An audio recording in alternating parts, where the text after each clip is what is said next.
Welcome to Thriving Through, the podcast that pulls back the curtain on the world of independent consulting and shows you exactly what you need to do to build a successful consulting practice. I'm AJ, I'm your host, and each week I dive deep into the real life stories of self-employed consultants who have transformed their expertise into thriving businesses. Now, this isn't about glossy success stories or overnight miracles. This is about the grit, the strategies, and the resilience it takes to build a consulting practice that is not only financially rewarding, but also personally fulfilling. From navigating the feast or famine cycle to landing dream clients, from managing the unique challenges of entrepreneurship to creating systems that support your business, I'm covering it all. Each episode features a candid conversation with consultants who've been where you are. We share their stories, their insights, and the hard-earned lessons that transform their business into a thriving practice. So whether you're just starting out, looking to level up as a consultant, or wanting to reignite your passion for consulting, this podcast is for you.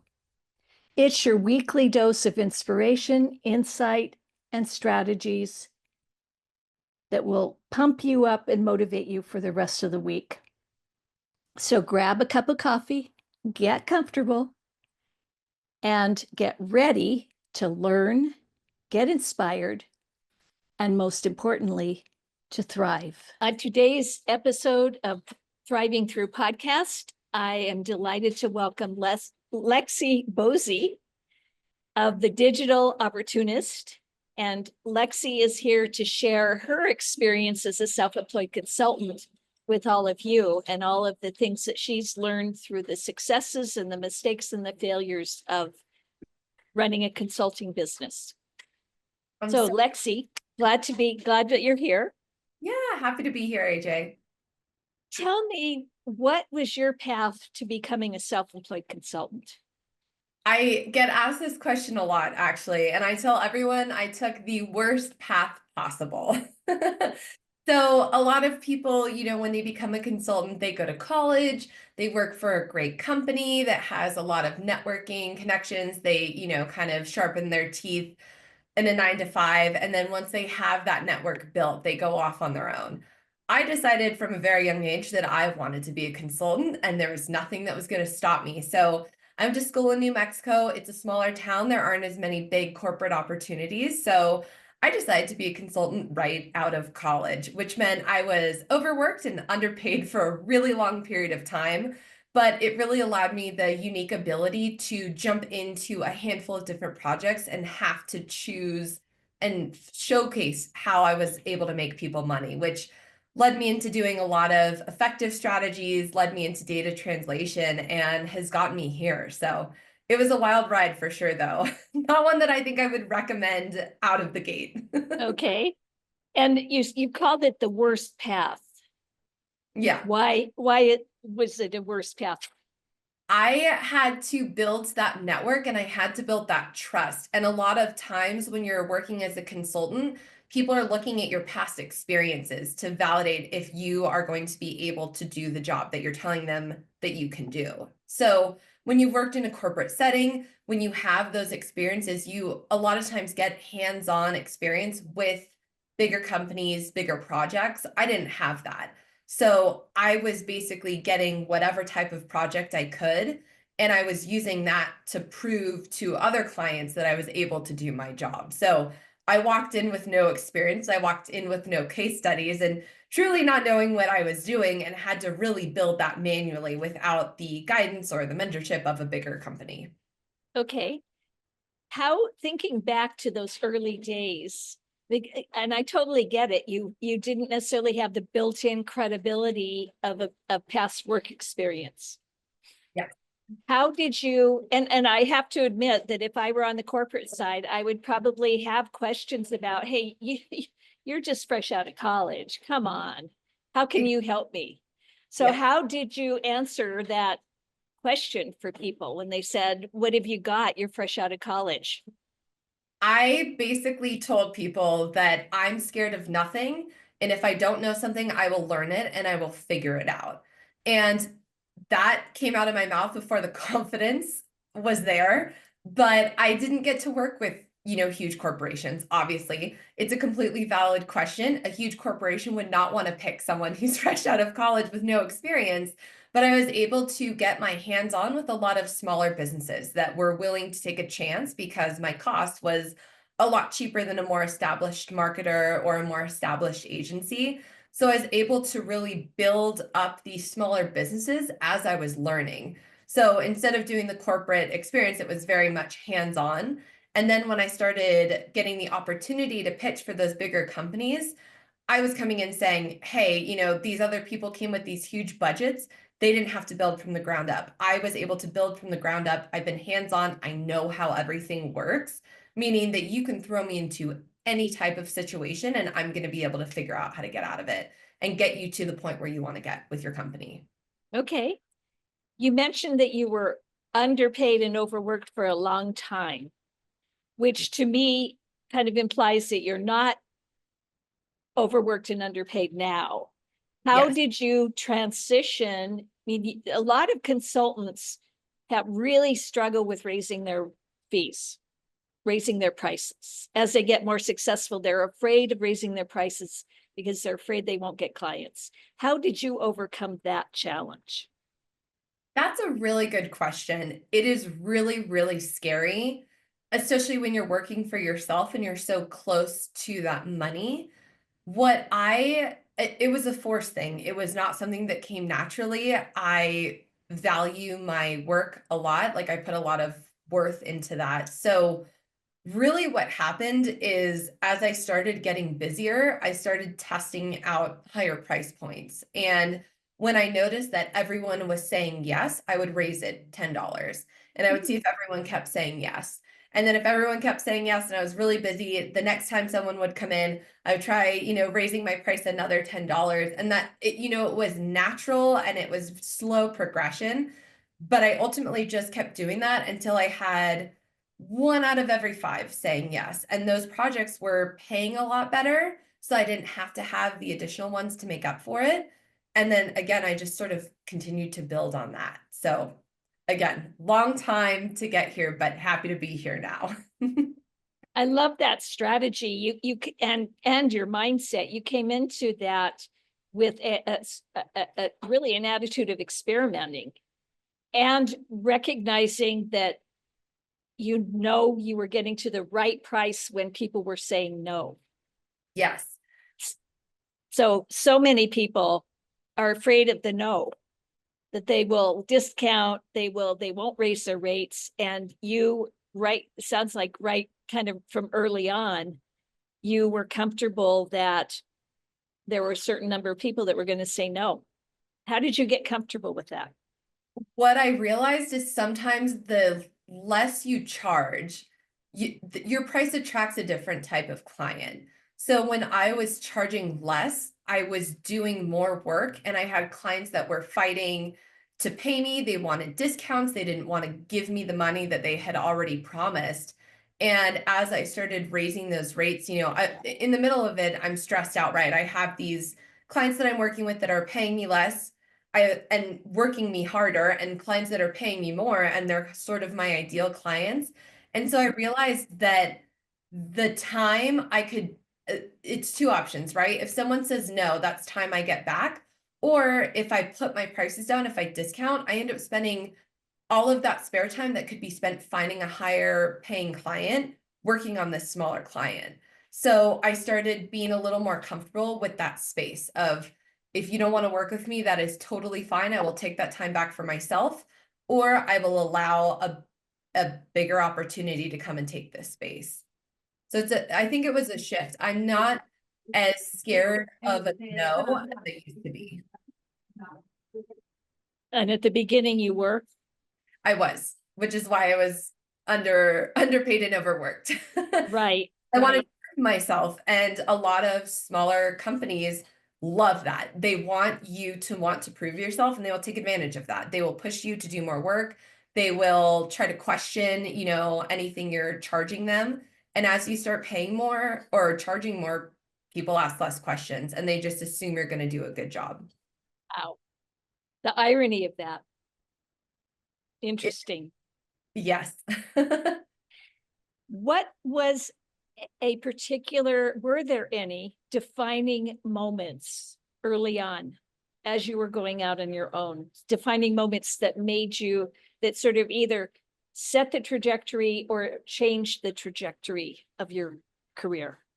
Yes, I read a book that talked about negotiation, and they talked about when you're giving a price, you have to, when you say something, right, when you're asking someone for money, you can't give a price and then follow up quickly to, oh, well, if this doesn't work, I can give you a discount. It's to let someone else fill that silence.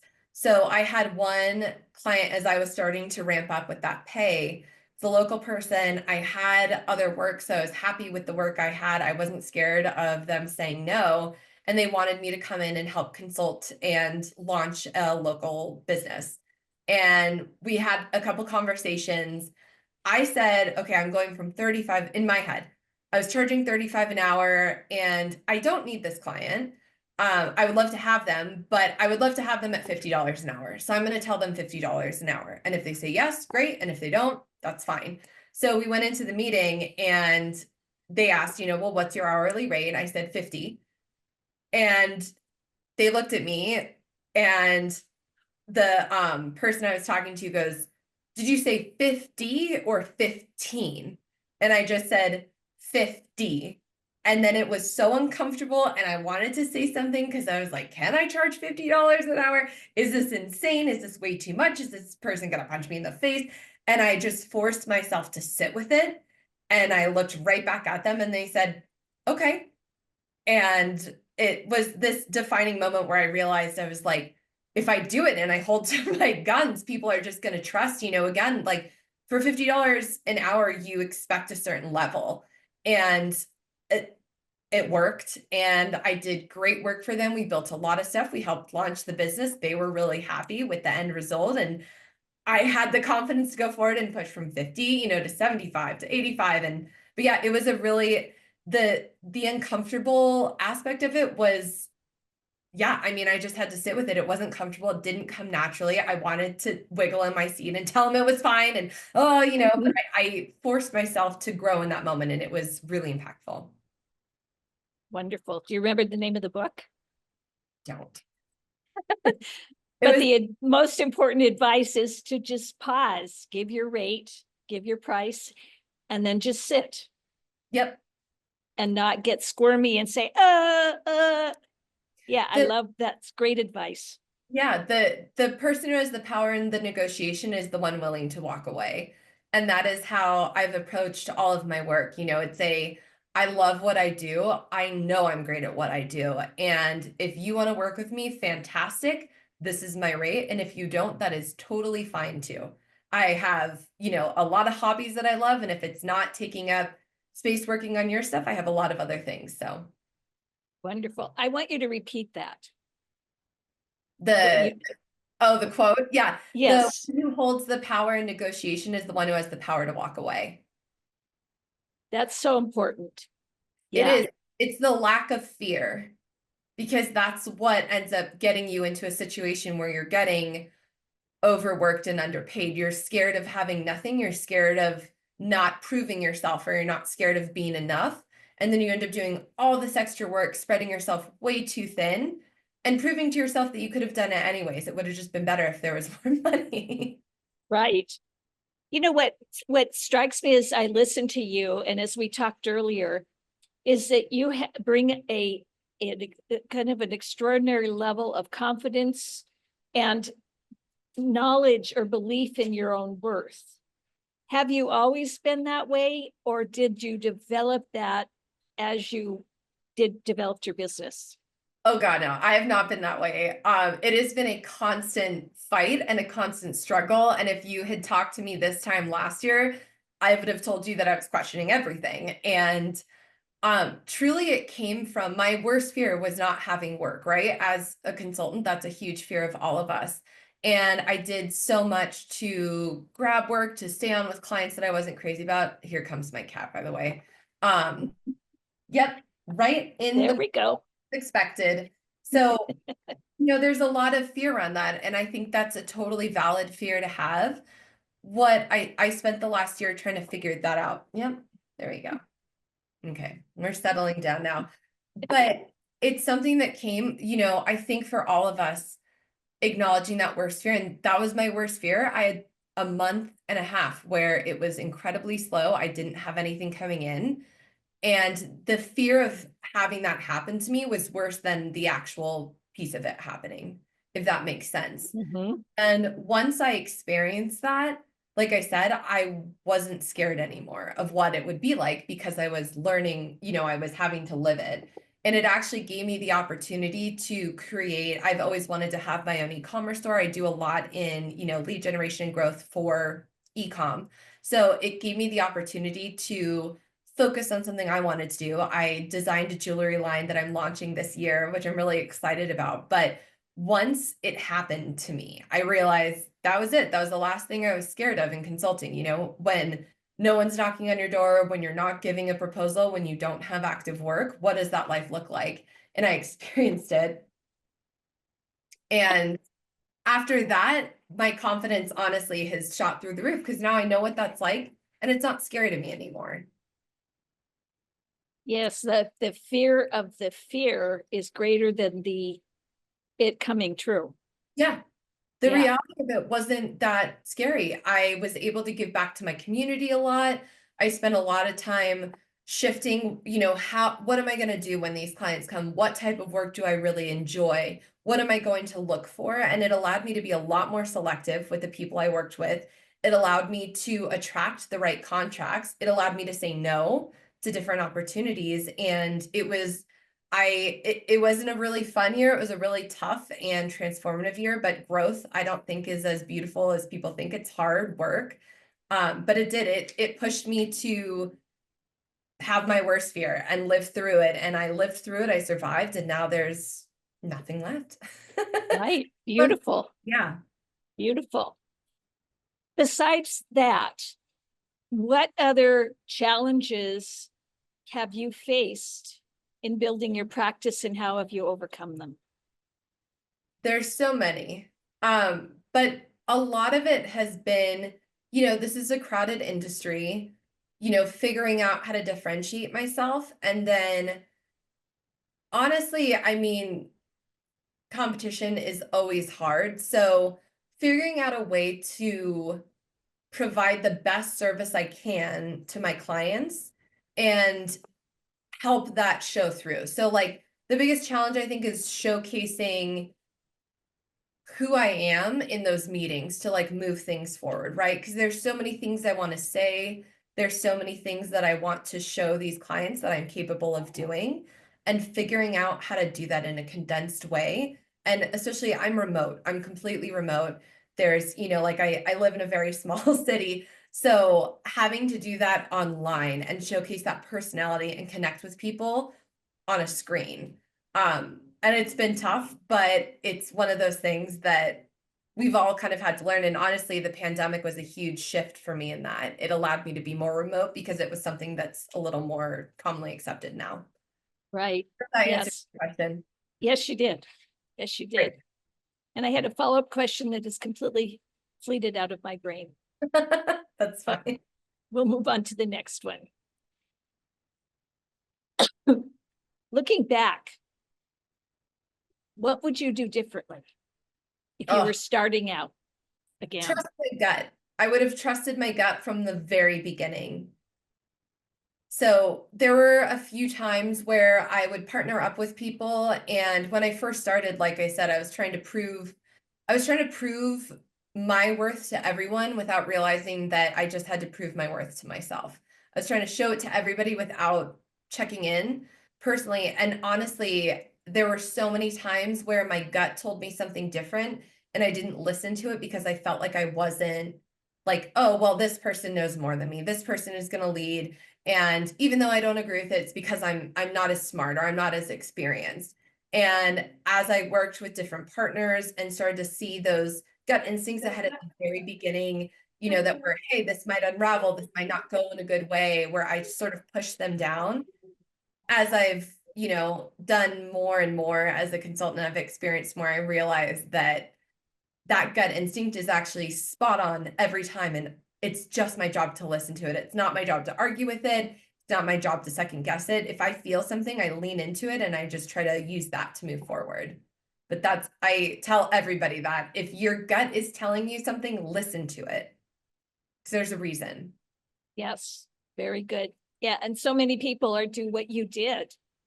They just ignore it, or they trust someone else because they're more experienced, or they seem like the expert. And it's really hard to trust your gut, especially early on.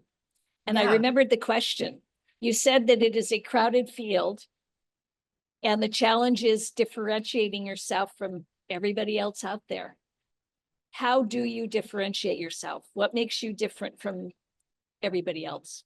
I fight for my clients. When I work with someone, they are part of my community, and I will stop at nothing to get them the results that we are trying to achieve together. So I don't look at my job as this outside consultant that, well, that's not in my thing, that's not in my scope. You know, obviously scope creep is a different portion, but you know, if someone is trying, if we're building a funnel for a client, or if I'm building a funnel for a client, and the only way to do that is to set up an API integration between their email and a Google form, I'm going to learn how to do that because that's what needs to get done. And I will make sure that we get the results we need. And I'm not scared of anything. So that is the big thing, is outside of my work, which I know is amazing and I'm really proud of it, I make sure that I fight for my clients. They know that if they're bringing me on, I will figure out how to get done what I need to get done. Okay. We'll never come back to them and say, I overestimated.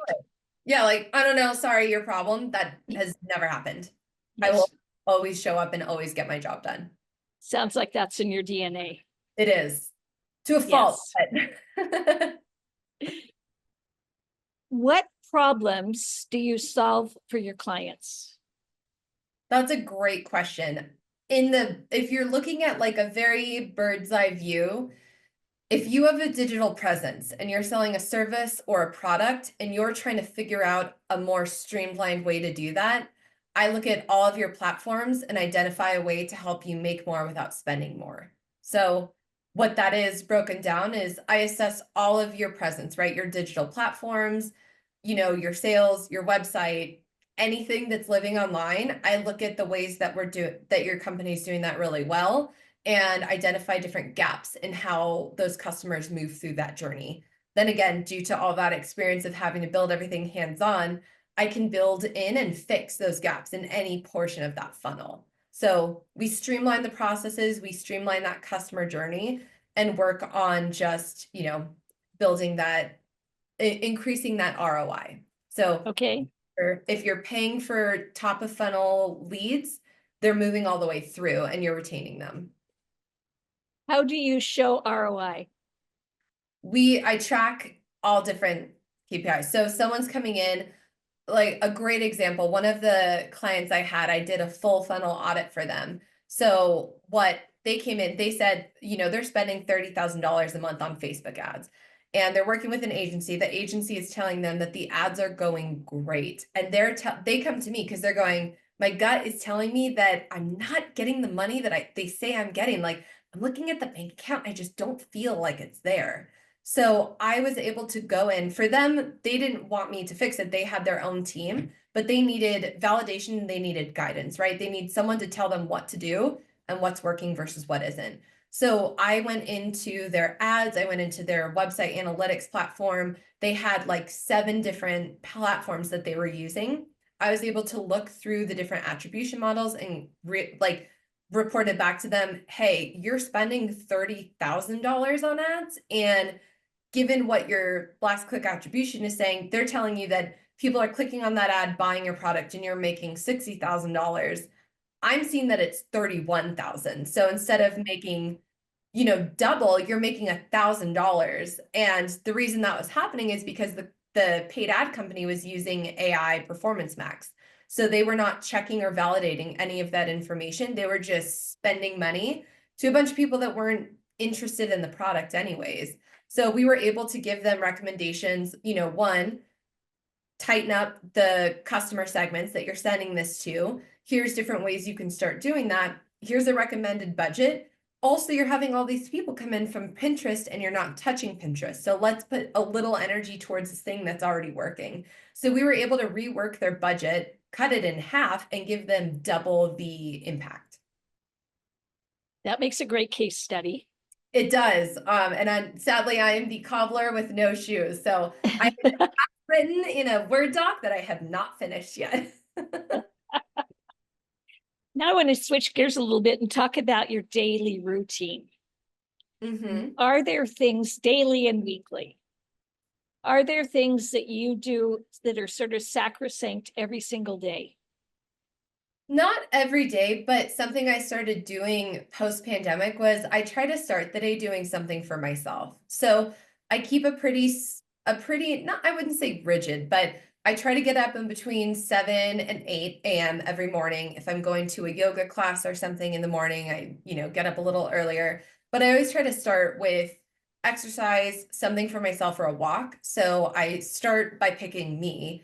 That allows me to get a little more focused, ready for the day. And then every week I have a to-do list and I prioritize by, what needs to get done first. So every week I have all my to-dos move over to a new list. All the things that have been accomplished are removed, and then I reprioritize. So I call them my survival tasks are the first thing. So it's the things that need to get done as soon as I wake up Monday morning. Then it goes by client, and I have all of the, like slower tasks that I need to get done throughout the week. So I finish the survival tasks, then I start working through the different client lists. Give me an example of a survival task. So we're building for one of my clients, they have been manually sending contracts. I'm a fractional CMO for this great company, and they've been manually building all their contracts that they send out to clients. They found a software that can automate that. And one of the big things that we had to do this week is decide if we wanted to keep the trial or move into paying for the software. So last week, my big survival task was I needed to go in, learn the software, make sure that it had the capabilities we needed to use it for our proposals. So had to basically figure out how to use it, build the proposal, make sure it had all the pieces, or that we got any IT questions answered by the technical team. So that was a big one, right? Because it had a moving deadline.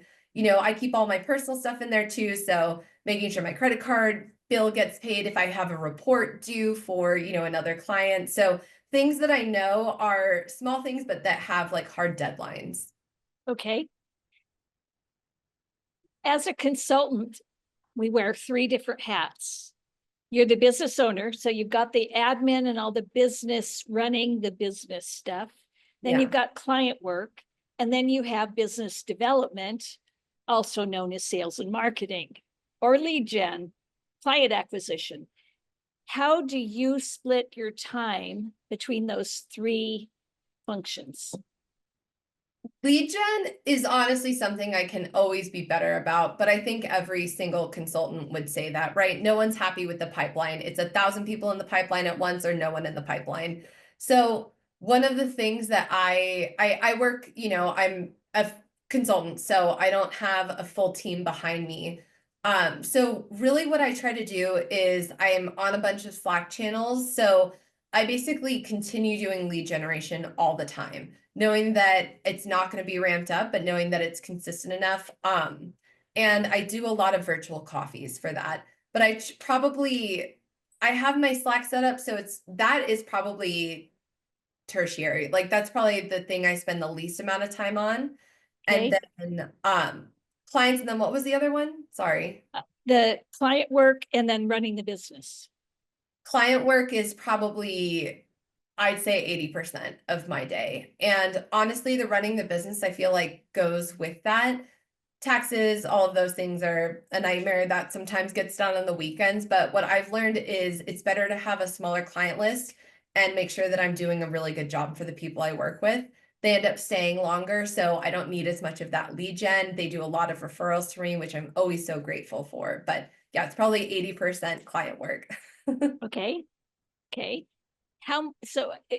If you could estimate how much time you spend on marketing or lead gen, how many hours a week would you say you spend on that?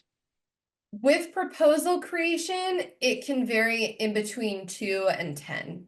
So Okay. if I have sometimes the proposals are a lot more in depth. I work with some agencies that do some government and like bigger corporation work. So some of those take a couple hours of research, understanding what that process is going to look like and helping walk that agency through what we're going to do together. Sometimes it's as quick as, I need a website, here are the products I'm building, so some of that stuff is a little more turnkey, but Okay. 2 to 10 probably. Okay. And generally speaking, what kind of marketing? What are your major marketing strategies?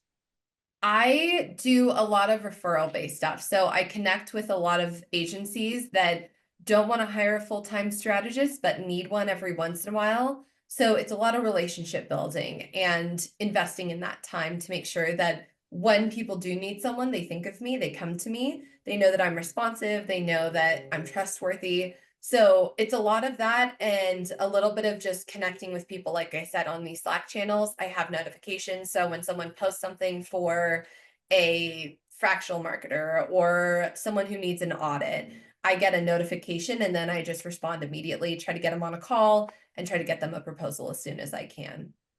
Okay. And is that the process when a lead comes in, you do a call and Mhm. then hopefully that leads to a proposal. Yes. Okay. Which percent of close rate do you get? But I mean, what percent when you submit a proposal, what percent of the time do you get a yes? I'd say 60 to 70%. If I Okay. can get people on a call and we're aligned with what they're looking for in budget, then it's pretty, yeah, it's higher than that. But if you're going with everyone, because I would rather take more lead calls and have people that aren't a good fit than take less and be. Okay. Is your consulting practice delivering the lifestyle that you dreamed of? Yes. Sometimes it's busier than than I'd like, but that's, the absolute best problem I could have. And it really does. I like, like I said, having time for myself in the mornings. The time before vacation is tough, but I get to travel when I want, which is a big dream, and I get to work from my house, which is something I've always loved. So I can say yes, and I'm really, really grateful that I can. Okay. And are you ahead or behind where you thought you would be by now? I don't know how to answer that, but I feel like I'm exactly where I should be. I'm really happy with where I'm at right now, and I always have goals that I want to accomplish, but again, right now I'm really just enjoying where I'm at. I'm grateful that I'm getting paid a fair amount for the work I'm doing. And I have the time to reflect on that, and yeah, I'm really happy with it. Where do you want your business to be if you think out 3 to 5 years? Where are you thinking your business? Where do you want it to be? Honestly, I think less and less about financially or where I want it to be and more on what I want my life to look like. And again, like having the clients that I love, that trust me, getting to work with companies that I'm excited about and having that work-life balance is really what I'm more focused on. And I've been really leaning into that over the last year, and I feel like the money and the business has moved with that, which has been great. But Okay. I love spending time outside. So So more it's focusing on the life that you want and the kind of the money and the projects that followed. exactly. Okay. A lot of consultants don't have profitable businesses. Hmm. Why do you think that they fail to create profitable businesses? I think it's such a varied question, right? Everyone has a different experience, everyone has different financial needs. So I think a lot of times when we work for ourselves, we feel like we're really busy and we don't have time to reflect and assess that stuff. So I think one of the things I try to never say is that I'm too busy to work on reviewing stuff, too busy to help train someone. I think it's a big time is a priority thing. So choosing to not prioritize assessing the financials of your business is a choice. But I do think that it's something that people don't prioritize maybe, and that's Mhm. It sounds like you're also saying that a lot of consultants are so busy doing, working, that they yeah. don't take time to reflect. And what I hear from you is that stepping back and reflecting is an important part of the process. Yes. One of my colleagues told me something 2 weeks ago that I wrote down because I thought it was so perfectly said. She said, you have to go slow to go fast. Yeah. And making sure that you have a profitable business is such an important part. And normally, if it's not profitable, I think it comes from having those clients that aren't paying you enough. You're working too much on stuff that's not giving you the pay you deserve. And taking a step back from that is scary. It's saying no, but it's also giving yourself the space to assess that and push for bigger stuff, bigger work. Great. One more question, two more questions. Do you have any staff or do you use any virtual assistants?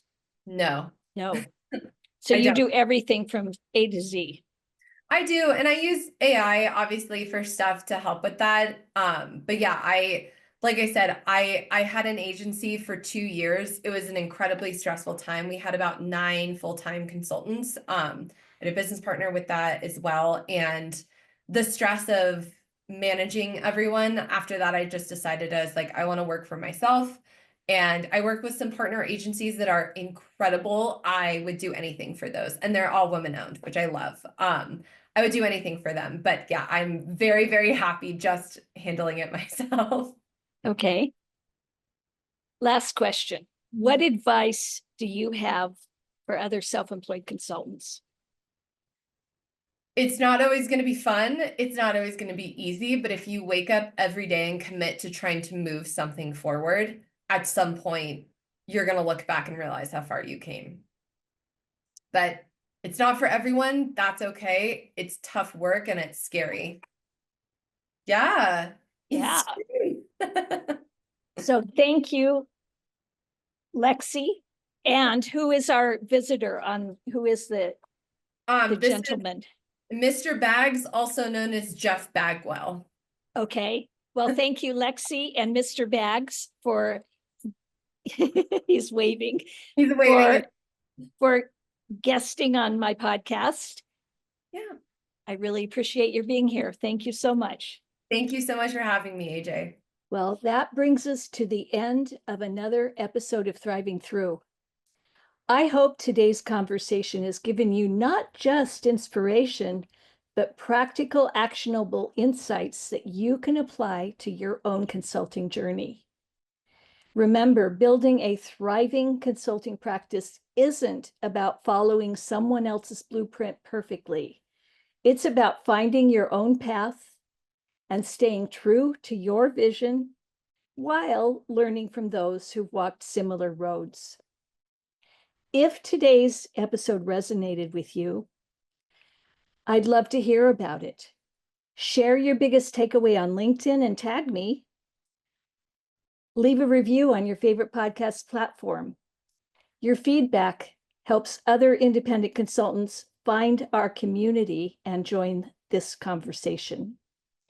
And don't forget to hit subscribe to ensure you never miss an episode.